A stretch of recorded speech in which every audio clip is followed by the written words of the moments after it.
புதுக்கோட்டை மாவட்டம் திருமேன் தாலுகா ராங்கியம் வட்டத்தில் குருவிகுண்டாம்பட்டிக்கு கிராமம்.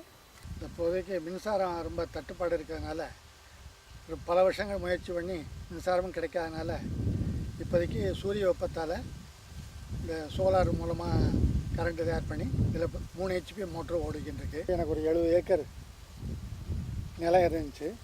அதில் விவசாயம் பண்ணுறதுக்காக ரொம்ப நாளாக யோசிச்சுக்கிட்டு போர்வெல்லாம் போட்டு இது பண்ணியிருந்தோம். அதில் இந்த மரமெல்லாம் வச்சுருக்கோம். அதில் முள்ளில்லா மூங்கில், பிளாக்கண்ணு, குமிழ்தேக்கு, மா, நெல்லி இந்த வகையெல்லாம் வச்சு இப்போ இது பண்ணி பசுமையாக ஆக்கியிருக்கோம். இப்போ ஒரு 70 ஏக்கரில் இது பண்ணுறோம். இன்னும் கொஞ்சம் பண்ண வேண்டி இருக்குது. அதுக்கும் ஏற்பாடு பண்ணிக்கிட்டு இருக்கோம்.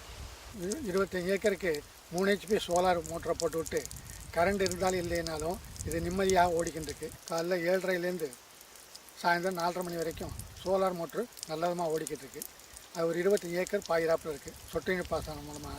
அதனால் எங்களுக்கு இந்த வறட்சி நேரத்தில் ரொம்ப பயிர்களை காப்பாற்றுறதுக்கு ரொம்ப இதாக இருக்குது. அதனால் சோலார் மிக்க நன்றி.